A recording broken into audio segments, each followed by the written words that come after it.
After watching the Wendy Williams documentary, Where is Wendy Williams, last night, I don't know if I should be more concerned about the guardianship or if should be more concerned about her family. If you ask me, the family is making an argument throughout this entire 4 hour series that they should be the ones that are in charge of Wendy's health and well being. But allowing this documentary to be released, allowing Lifetime to run ads and commercials on your mother's trauma, on your sister's trauma, on your daughter's pain. You gotta remember, she is a member of a family, but to talk about Wendy in the worst condition of her life, I think this is probably the worst examples of what a family should do when a person is suffering from addiction that I've ever seen. Even if she is suffering from aphasia and frontotemporal dementia, let's go ahead and accept that as true. I personally am a little concerned about whether that's true or not, but let's accept it as true. Is this the way that the public should consume what's going on with her through a documentary that shows her in the worst light, shows her without her wig on, which is something that we know in a better state of mind Wendy would have stood in the gap against, right?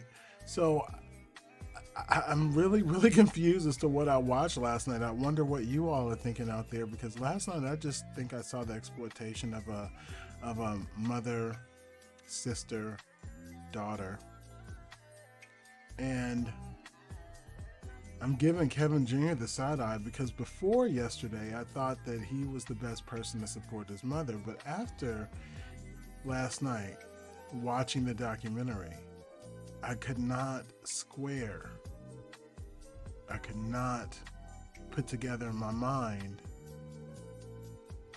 what he's thinking and why he was the executive producer. Maybe it's so he can make some money off of this, but I mean, making money off of this, off your mother's trauma, your mother's pain.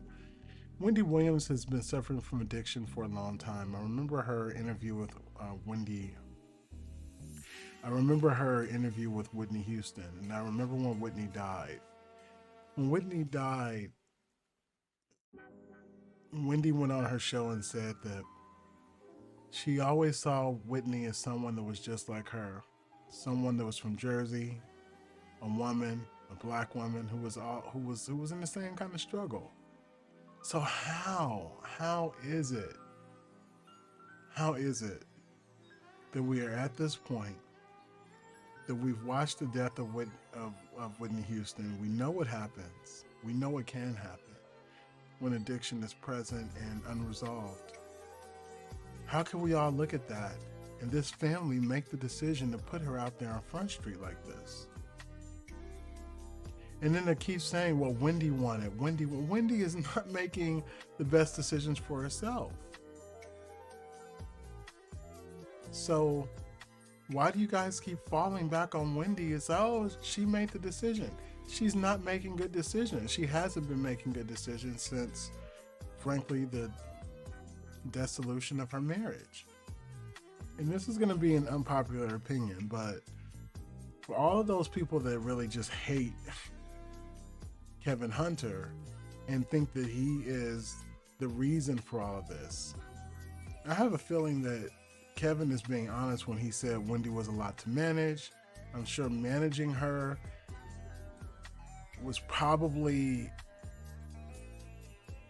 I'm sure managing her was a full-time job, because once he was no longer there to do it, we have seen nothing but a downward spiral. And apparently before Kevin, things were pretty bad too. The only time that she's ever really had it together is when she had her husband at her side. And I don't even know what he was keeping at bay. We don't even know what it took for him to manage her. I'm sure he's not missing any of this. As much as it's sad for him to watch, I'm sure he's not missing any of what's happening with Wendy. That this looks like a whole lot to manage. And the notion that we had this entertainer, this source for information and truth, because Wendy spoke a lot of truth, even though she did it in a malicious way. She spoke a lot of truth. She demystified celebrity for many of us, me especially. I listened to her starting at like 25 years old, and the what I felt about celebrities and how I looked at celebrities changed because she was so willing to be honest about their lives. So to just see things go this direction, to see her so addicted, so out of her mind, so used by people that are supposed to love her, just really, really sad. And I really want to know what you all think because I could go through different scenes that we saw last night, but what's the point? I don't want to really push the exploitation of her anymore, but I am curious to know what you all think about this because it was so disappointing. Not necessarily to see the state that she's in, that's disappointing, of course, but to see the way her family just kind of like sold her out, gave her over to corporate America, and made money for Lifetime and whoever the executive and co-executive producers are, so on and so forth, off of this tragedy. So, like I said, meet me in the comments. Let me know what you think. This was really sad.